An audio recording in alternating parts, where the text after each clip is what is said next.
बिलासपुर नामक एक छोटा सा गांव था। उसी गांव में कुसुम देवी अपनी दोनों बेटा और बहुओं के साथ रहती थी। सुबह जाकर दोपहर होने वाली थी। कुसुम देवी गुस्से से चिल्लाते हुए कहती है, अरे ओ बड़ी बहू, आज खाना मिलेगा कि नहीं? कहीं चला गई है क्या? मेरी आवाज सुनाई देता कि नहीं? पता नहीं कितना देर भूखा रहना पड़ेगा। अभी तक सुबह का खाना भी नहीं मिल सका। भूख से सर फटा जा रहा है। ऐसा लगता है कि किसी दिन ऐसे ही भूखी मर जाऊंगी। क्या करूं? मेरी किस्मत ही फूटा निकला कि ऐसी बहुआ मुझे मिली। दोष किसको दूं? सुनायना की सास ऐसी गाली दे रही थी, तभी सुनायना अपनी सास के लिए खाना लेकर आती है। असल में सुनायना एक अंधी लड़की थी, पर दिल के बहुत अच्छी थी। अंधी होने के बावजूद घर की सारी कामकाज कर लेती थी, सबका ध्यान रखती थी। अंधी होने के वजह से बस काम में थोड़ी देर हो जाती थी, इसीलिए उसकी सास हमेशा उसको ताना मारती रहती थी। माँ जी, माफ करना, आज थोड़ी देर हो गई। आज क्या? ये तो हर रोज की बात है।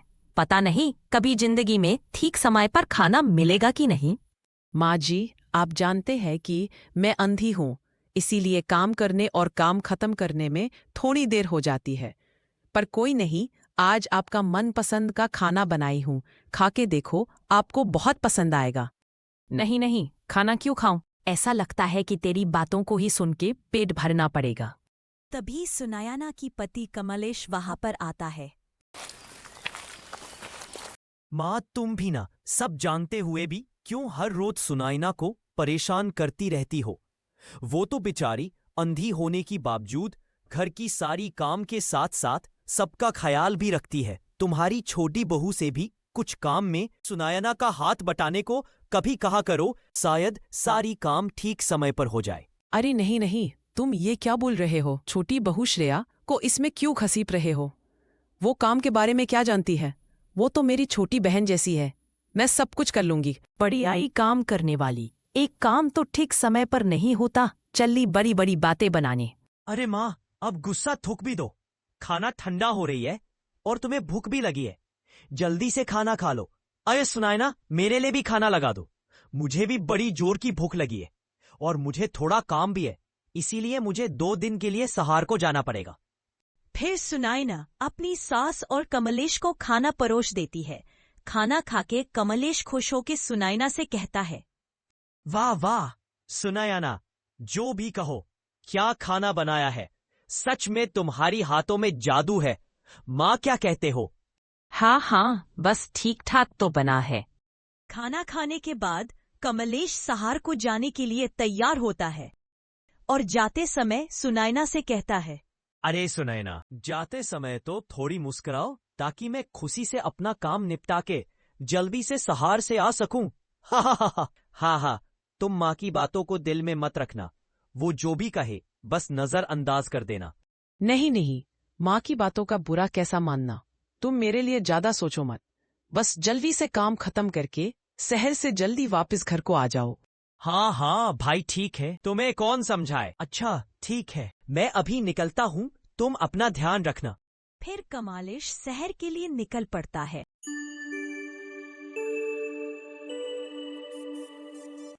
अगला दिन फिर सुनैना की सास सुनैना को खाना ठीक समय पर न मिलने से बहुत खारी खोती सुनाने में लग जाती है। तभी छोटी बहू श्रेया वहीं पर आती है।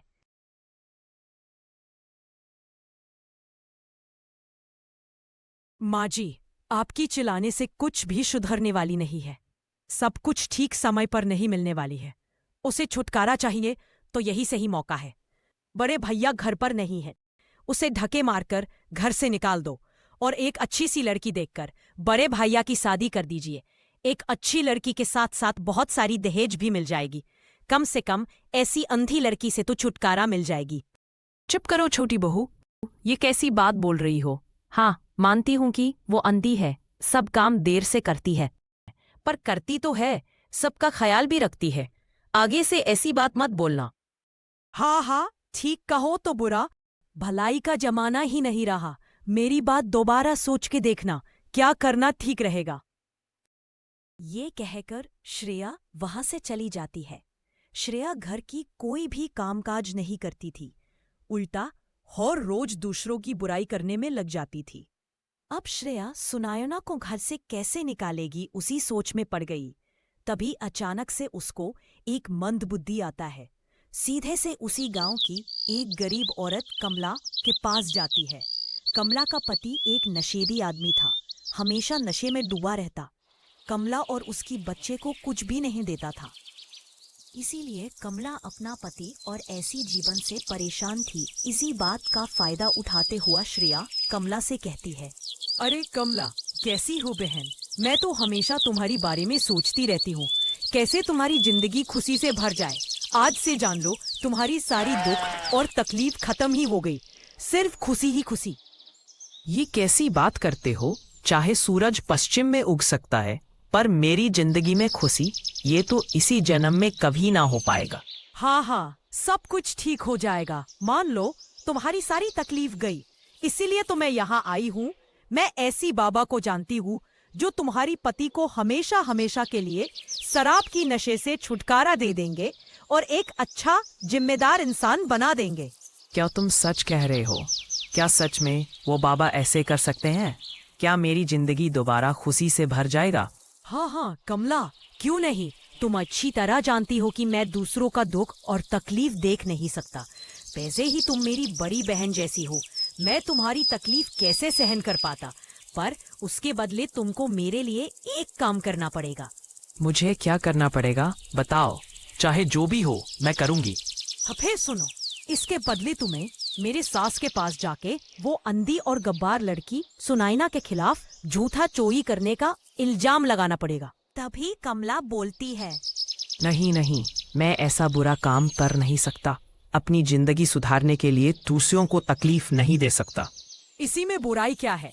कहने को तो तुम अच्छा ही कर रही हो। वो अंधी लड़की एक तो काम कुछ भी नहीं करती, पर दिन भर हम सबको परेशान करती रहती है। तुम ऐसा करोगी तो हम सबको उसी का दुख से मुक्ति मिल जाएगा।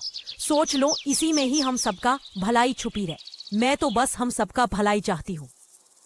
ऐसे ही श्रेया बातों ही बातों में कमला को मना लेती है। फिर कमला सुनायना की सास के पास जाकर कहता है, अरे मौसी, कैसे हो? इसी तरफ जा रही थी, देखा तो रुक गई। मैं क्या कह रही थी कि तुम तो एक अंधी बहू घर में लाई हो। उस अंधी बहू के साथ साथ तुम भी अंधी हो गई हो क्या? सब कुछ देखते हुए भी कुछ देख नहीं रही हो। क्यों, क्या हुआ कमला? क्या बात है? ऐसा क्यों बोल रही हो? हाँ, ठीक तो कह रही हूँ मौसी जी। तुम्हारी जो अंधी बहू सुनायना है ना, सच में तो वो अंधी है, पर बहुत चालाक है। कल जब मैं पानी भरने के लिए कुआं के पास गई थी, तब देखा कि सुनायना अपनी पानी के हंडी में चावल भरकर पास की बनिया की दुकान में बेच रही थी। ऐसी चोरी करता हुआ बहू रखने से ज्यादा अच्छा है कि उसे ढके मरकर घर से निकाल दे। मैं तो तुम्हारा अच्छा चाहती हूँ, इसीलिए लगा कि बता दूं। सुनयना की सास कमला की बातों में आकर गुस्से से सुनयना को पुकारने में लग जाती है। सुनयना अपनी सास की आवाज सुनकर उनके पास आती है। सुनयना वहां पर आते ही जैसे उसकी सास की कहर जैसे उसके ऊपर टूट पड़ा। अरे ओ करमजाली, मेरी किस्मत ही खराब निकला जो मैं तुझे बहू बनाकर इसी घर में लाया। मैं तो समझती थी तू खाली अंधी है, पर तू इसी से भी आगे निकला। अंधी होने की साथ साथ अब चोरी करने में भी लग गई है। पता नहीं कब से मेरी घर में चोरी हो रही थी, मुझे भनक तक नहीं लगा। शायद तूने ही मैं अंधी हो गई थी जो तुझे चोरी करते हुए नहीं देख सका। कैसा कैसा दिन देखना पड़ रहा है। दूर से ही अच्छा हुआ कि कमला तुझे चोरी करता हुआ देख लिया, नहीं तो कभी भी तुम्हारी चोरी के बारे में मुझे पता नहीं चलता। नहीं माँ जी, मैं कोई भी चोरी नहीं किया है। शायद आपको और कमला बहन को कोई गलतफहमी हुई है। ये तो मेरा घर है, अपनी घर में कौन चोरी करता है? कमला बहन, मैं आपका क्या बिगाड़ा है जो तुम इतना बड़ा झूठ मेरे बारे में कह रही हो? माँ जी को बता दो कि तुम झूठ बोल रहे हो। अरे सुनैना, मैं क्यों झूठ बोलूं, बल्कि तुम झूठ बोल रही हो। तुम तो कल घर से चावल लेके पास की बनिया की दुकान में बेच रही थी। ऐसा मत कहो कमला बहन, शायद तुम और किसी को देखा होगा। नहीं, मैं अच्छी तरह देखा है कि वो तुम ही थी। मैं तुम्हारी तरह आंधी थोड़ी ना हूं जो और किसी को देखूं और तुम्हारे बारे में झूठ बताने लग जाऊं। अरे ओ सच्ची की मूरत, मेरा ही घर मिला तुझे चोरी करने के लिए। माँ जी, मुझे घर से मत निकालिए। मैंने कोई चोरी नहीं की है। मैं एक अंधी लड़की हूँ। मैं कहाँ जाऊंगी? मेरा तो इस दुनिया में कोई नहीं है। मेरे ऊपर दया कीजिए, मुझे घर से मत निकालिए। एक बार तो दया दिखाई थी, जो आज तक भुगत रही हूँ। और कुछ मत बोल, जल्दी मेरे घर से निकल जा। ये कहते हुए सुनयना की सास सुनयना को धक्के मारकर घर से निकाल देती है। सुनयना रोती रही, बोलती रही, पर सुनयना की बात एक बार भी उसकी सास नहीं सुनी। ये सब घटना थोड़ी दूर खड़ा हुआ श्रेया देख रही थी। मन ही मन बहुत खुश हो रही थी। मानो एक कांटा थी जो निकल गया। अब सिर्फ इस घर में मेरा राज ही चलेगा। फिर सुनयना रोते हुए जंगल की ओर निकल जाती है।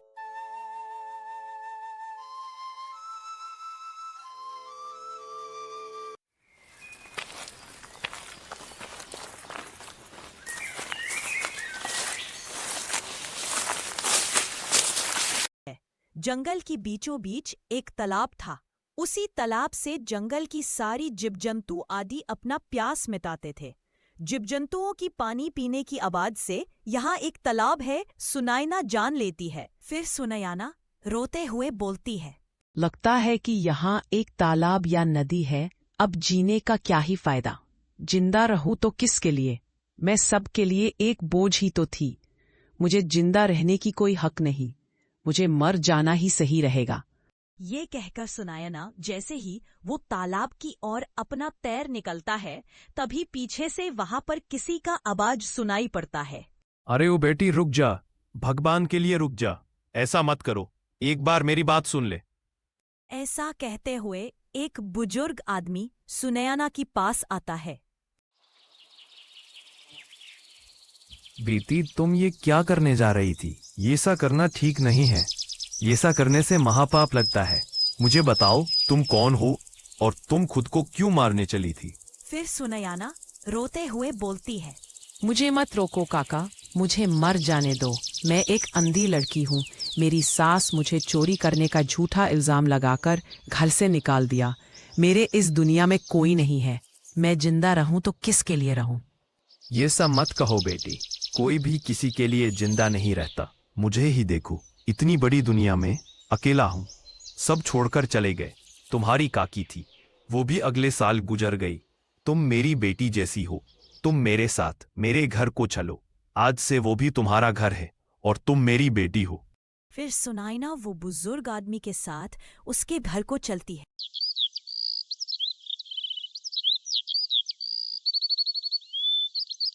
वो बुजुर्ग आदमी का एक छोटा सा होटल था। इसी से उसका गुजारा होता था। एक दिन सुनयना वो बुजुर्ग आदमी से कहती है,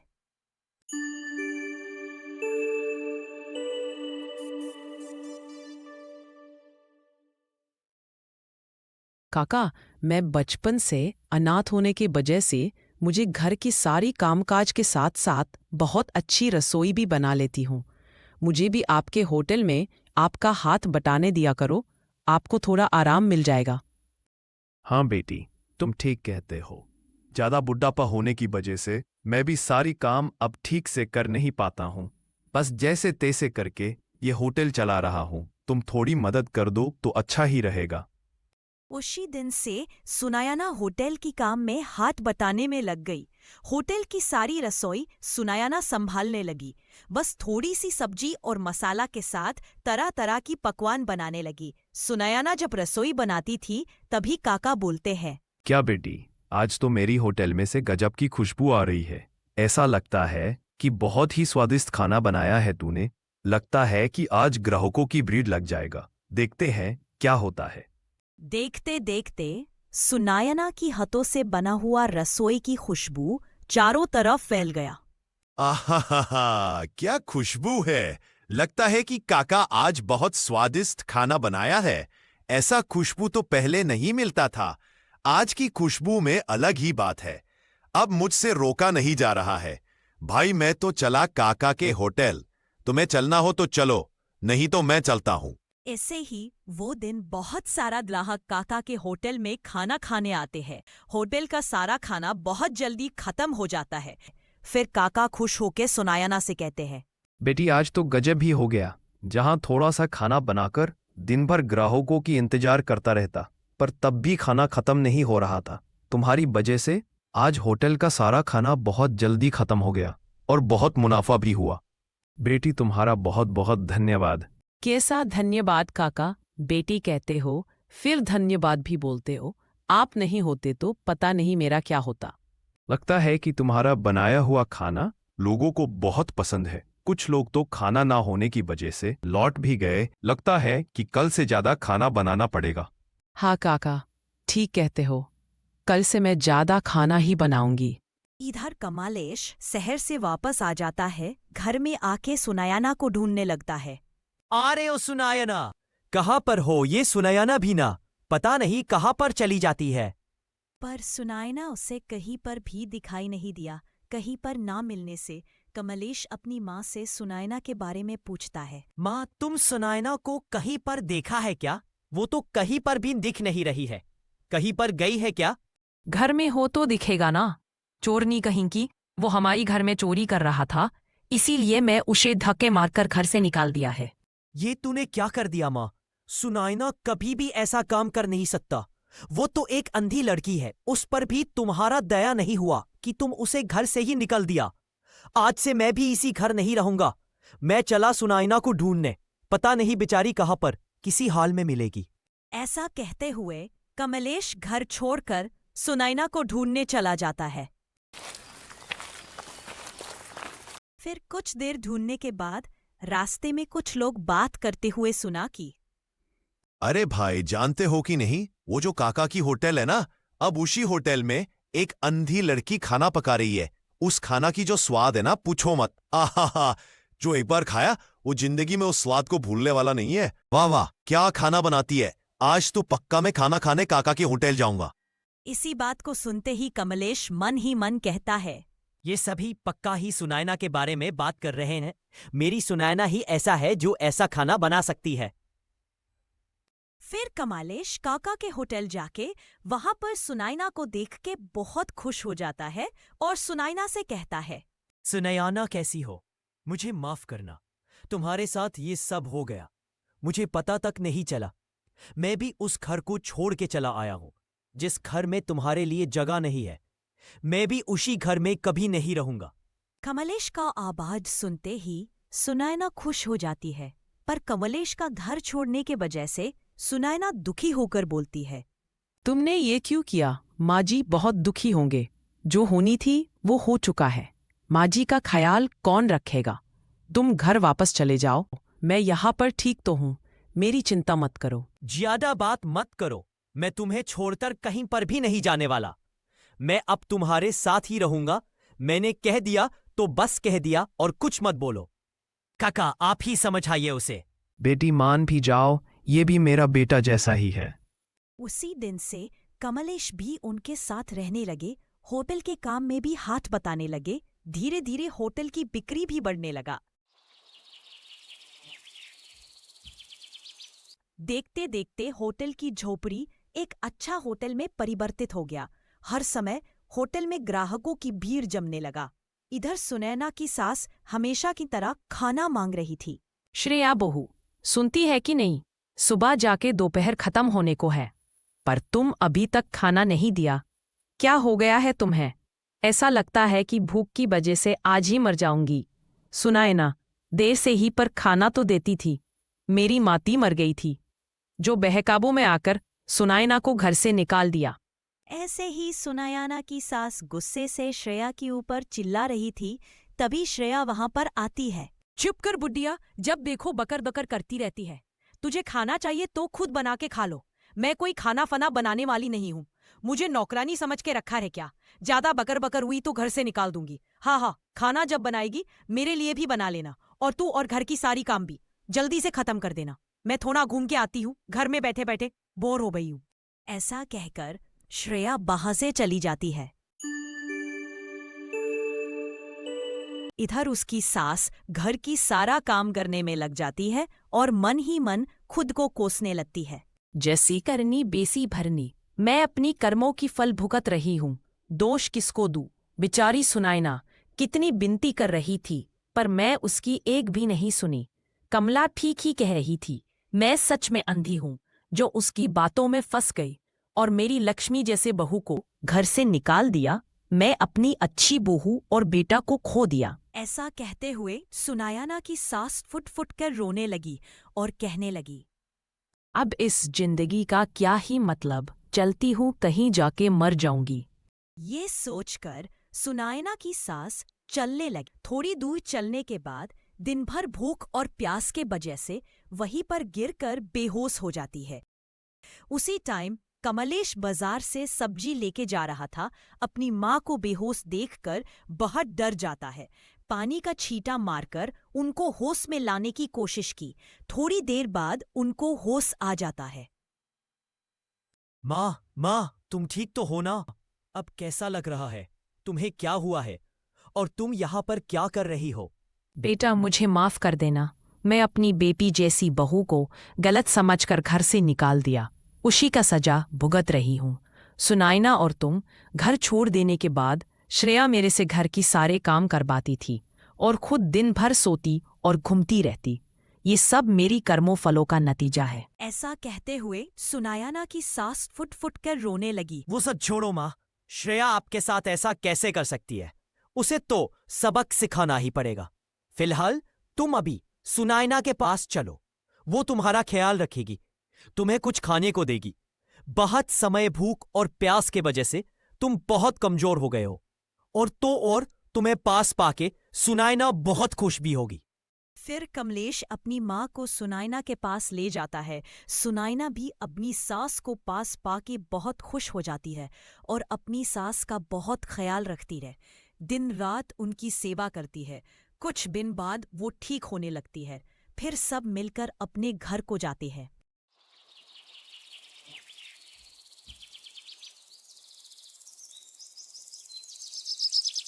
वहां जाकर कमलेश श्रेया को पुकारने में लग जाती है। श्रेया बहू, तुम कहाँ पर हो? जल्दी से घर के बाहर आओ।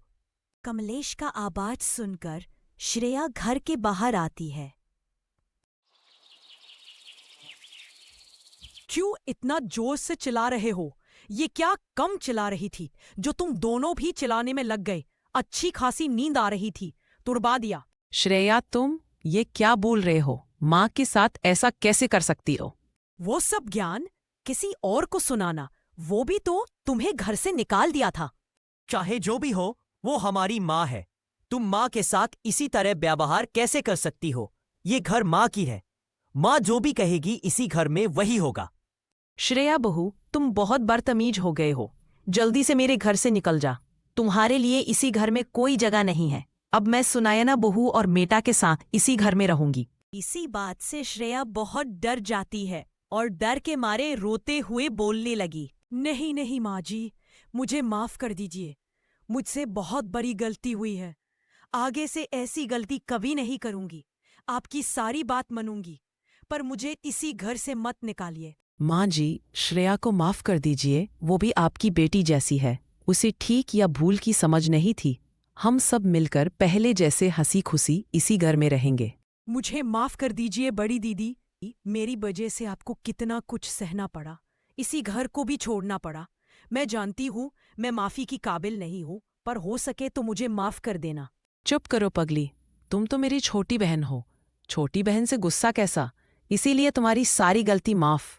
इसे ही उसी दिन से सब मिलकर हंसी खुशी एक ही छत के नीचे रहने लगे। अब श्रेया भी घर की सारी काम करने लगी और सुनायना भी टाइम निकालकर होटल को भी संभालने लगी। श्रेया अपनी सास को ठीक समय पर खाना दे देती है। अब सुनायना की सास को कभी खाना के लिए इंतजार करना नहीं पड़ता।